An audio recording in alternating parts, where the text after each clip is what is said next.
suddenly everything changed. And we're going to discuss that more now with retired FBI agent Colin Schmidt and distinguished professor at Truro University, Thane Rosenbaum. Great to have you both with us here.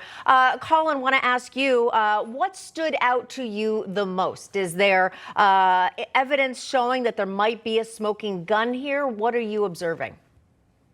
Well, the two witnesses, Ziegler and Shapley, were phenomenal. This is another example why financial criminal, or that the IRS CID, they have the greatest financial criminal investigators in the world. The other statement from Ziegler about equitable treatment of taxpayers, I mean, that was really kind of laid it out for everybody, like, hey, we got to treat everybody the same. And then one other thing that I picked up on, they talked about the prosecution memo, and I've written many of those. And in that, that's where you lay out the crimes, you lay out the elements of the crimes. And if we do get a chance to see that, I think you're going to see that they were able to prove this case not beyond a reasonable doubt, but to an absolute certainty.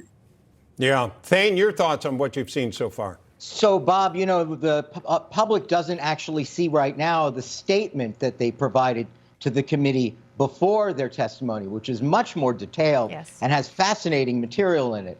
So, for instance, there were things in there that were shocking, like, for instance, with respect to the search warrant for Hunter Biden, one of the Justice Department attorneys said, no, the optics of that would be terrible. I'm saying, wait, the optics of the son, searching the son's house, but not President Trump's house? So there's certain optics that they accept.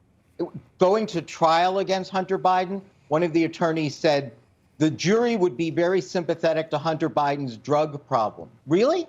So what you're seeing is where Jamie Raskin was trying to say, look, this is just a disagreement, prosecutorial discretion. They're saying, are you kidding?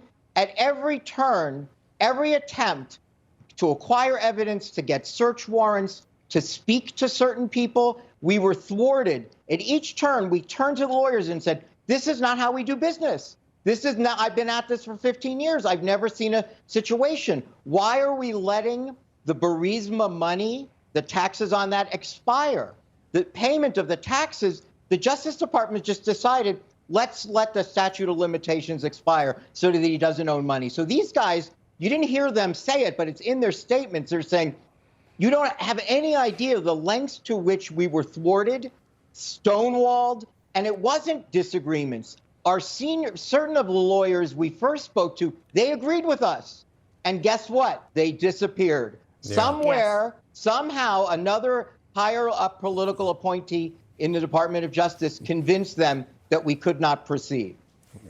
All right. By the way, this is not live, folks. We are going to go back to that hearing live when it happens, which it could be any moment. Colin, what do you want to know more about from what we're seeing? We know these gentlemen know a lot about what's gone on with this family. What do you want to hear? Well, I'd like to hear them kind of lay out the timeline of all these transactions and how things kind of developed with these LLCs. And I'm sure, which was a part of his prosecution memo, he did show a timeline about every transaction. I'd like to know more about that investigation that predicated this, where apparently there was some sort of financial transactions with a strip club or something along those lines, and how that predicated this investigation. And then the bottom line is, like I said, these two investigators are doing a fantastic job. And I think they should actually give a course to a lot of these other senior bureaucrats that go in front of Congress on how to testify.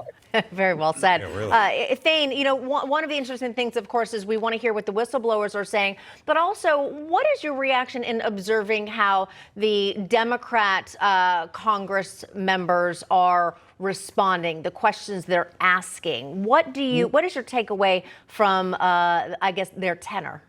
Good question, Nina. Yeah, I thought there's a few things. First of all, it was desperate, feels desperate. First thing they were saying, let's just blame Weiss, because Weiss was appointed by Trump. So it's really his decision. It's really not anyone else's. In the end of the day, he disagreed with everyone, with you guys. And that's all that is. It was just simply a disagreement. Hey, Thane, so I hate to interrupt you, but we don't want to miss what's going on Capitol Hill. Let's listen in